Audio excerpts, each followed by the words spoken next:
So we go on to restore from a backup in the database. We go to a different database than the one we want. So in this case we want Evo Yeast, so we go into equipment track.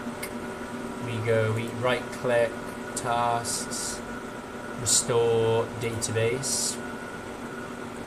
We switch to the one up here that we want, so it's Evo Yeast, and we go from data. We switch to from device. Right there. Then we go on the 3 dots.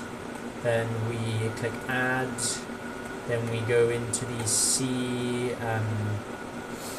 We go into the C colon and go to Evo Yeast backup. Double click. And then we paste in the file that we prepared earlier, which is the point in the database that we know we want to restore back to. We got that from the log file. So okay, tick, okay. Completed successfully.